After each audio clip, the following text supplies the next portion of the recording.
Assassin assassin എന്ന് പറഞ്ഞൊരു സിനിമയിൽ കൂടെയൊക്കെ ഞാൻ കണ്ടിട്ടുള്ള ഒരു വ്യക്തിയാണ്.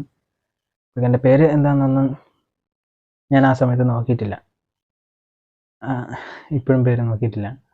അപ്പോൾ പുള്ളിക്കാരൻ്റെ ഒരു പടം റീസെൻ്റ്ലി റിലീസ് ചെയ്തിട്ടുണ്ടായിരുന്നു, ദ കില്ലർ. സോ കില്ലറിനെ പറ്റിയിട്ടാണ് നമ്മൾ നോക്കാൻ പോകുന്നത്. ബട്ട് അതെല്ലാം നോക്കുന്നതിന് മുമ്പ് ആദ്യം പറയാനുള്ളൊരു കാര്യം, വീഡിയോ ആദ്യമായിട്ട് കാണുന്നവരാണെങ്കിൽ സപ്പോർട്ട് ചെയ്യുക, സബ്സ്ക്രൈബ് ചെയ്യുക, തൊട്ടടുത്ത് ബെല്ലൈക്കനോട് അത് ക്ലിക്ക് ചെയ്യുക. ഞാൻ ചെയ്യുന്ന മറ്റു വീഡിയോയിലൊക്കെ നോട്ടിഫിക്കേഷൻസ് ഓരോന്നായിട്ട് വരുന്നതായിരിക്കും. ദ കില്ലർ എന്ന് പറയുന്ന ഈ ഒരു സിനിമ ഒരു ഡ്രാമ ആക്ഷൻ ജനറിൽ വരുന്ന സിനിമയാണെന്ന് പറയാം. കാരണം പേരൊക്കെ കേൾക്കുമ്പോൾ നമുക്ക് ഒരു ഭയങ്കര ഒരു ആക്ഷൻ എന്നൊക്കെ തോന്നും. ബട്ട് ഭയങ്കര ഒരു ആക്ഷൻ ഒന്നുമല്ല, ഒരു സ്ലോ ബേസിൽ പോകുന്ന ഒരു ഡ്രാമ മൂവിയാണ്. പടത്തിൻ്റെ കഥ എന്ന് പറയുന്നത് ഒരു വാടക കൊലയാളി, സോ അങ്ങനെ നമുക്ക് പറയാം. പുള്ളിക്കാരൻ ഓരോ പ്രോജക്റ്റൊക്കെ എടുത്ത് ഇങ്ങനെ ചെയ്യാണ്.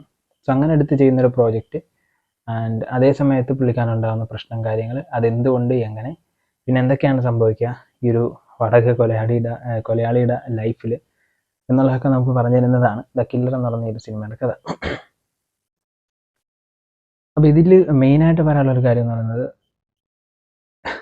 ഇങ്ങനെ ഭയങ്കരമായിട്ട് എടുത്ത് പറയത്തക്ക രീതിയിലുള്ള കാര്യമൊന്നും എനിക്ക് തോന്നിയിട്ടില്ല ഈ ഒരു സിനിമയിൽ.